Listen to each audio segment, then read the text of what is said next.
Old Comic Guy coming back at you with another comic haul. This one's a little different.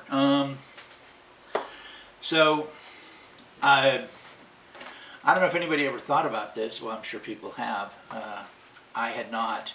I was in a pawn shop, Mo Money Pawn Shop. It's up off of, I think it was Indian School. Genuinely, I go in there sometimes to see about, well, not that particular one, just pawn shops in general, to look for tools. Sometimes you can get some cheap tools, or cheaper than buying them new. And they're just something somebody's had. They're either not using, whatever, they pawned them. And so I was in there and I saw some comics.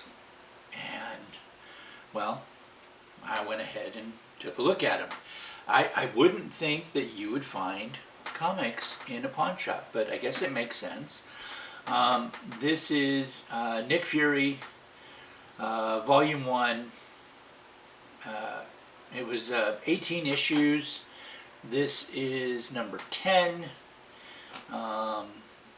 It ran from 1968 to 1971.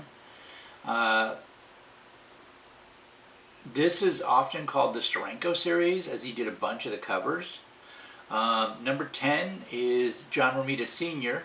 And Frank Springer. Let's see. Yeah. The cover was done by John Romita Sr. and Frank Springer. The writers Gary Frederick and Frank Springer, and then the art was inside. Had both Barry Windsor Smith and Frank Springer. Barry Windsor Smith did most of page 2, all of page 3, part of 4, and I guess he's uncredited. Well, he's not credited, not I guess. He's not credited in here as being one of the things on it, but it's very distinctive styling, so I did some looking up and found out that he was actually doing some and was uncredited.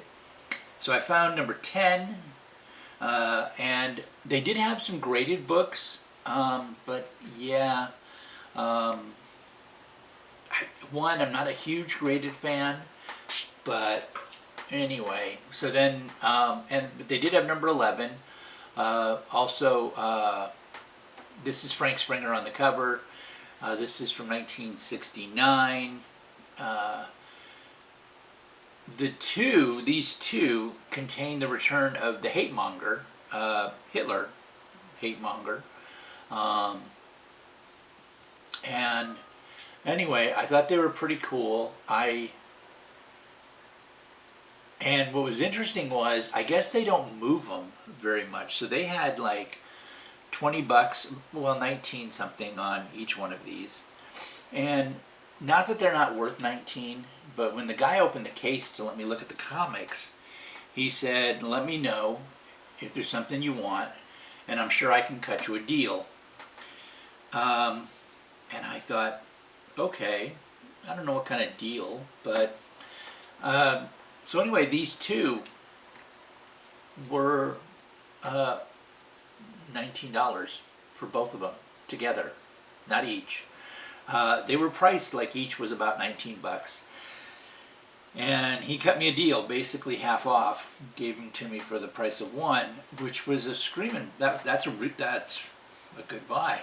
And I thought, how weird. I guess normally they don't buy raw comics at all, but they had some still.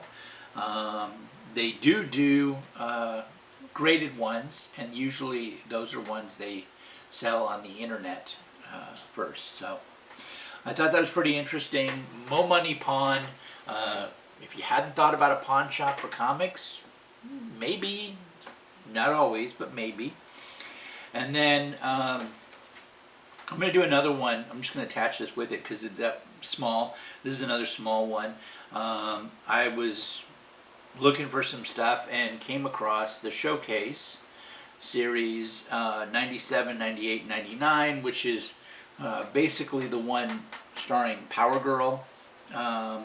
And so these are from 1978. Writer was Paul Levitz. Joe Staton did the art with Joe Orlando on this one, and then on the other two, I think Giordano did it with him. Yeah, he did. So, and then Staton and Orlando did the cover for this one, and Staton and Giordano did the cover for the other two.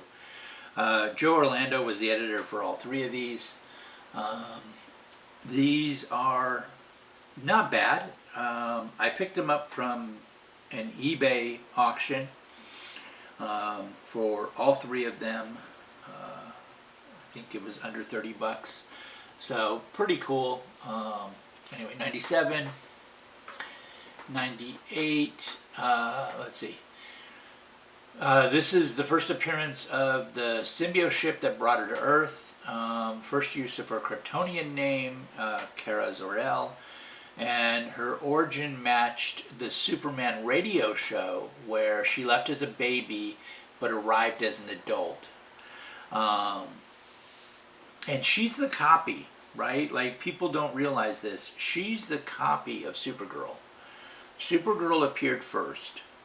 And then I know most of the stuff in the Earth 2 universe back then is the original, but she's not. She's actually a copy of Supergirl. 97 is considered the origin and first solo title of Power Girl, even though it was not a Power Girl title, it's Showcase. This is the first appearance of Karen Starr, Power Girl's alter ego. She becomes to fit in on Earth. Her first appearance is in All-Star Comics, and then she transitions over here and then becomes a regular with the Justice Society. So I thought it was pretty cool, pretty neat. Love the Golden Age stuff. Anyway, picked that up. Thought it was a pretty reasonable find from eBay. I don't normally buy on eBay. Something just really has to pique my interest, and this did. They're mid-grade. They're in fairly decent shape. So, all right. If you like the content, hit the like, subscribe, all the good stuff, and take care of each other.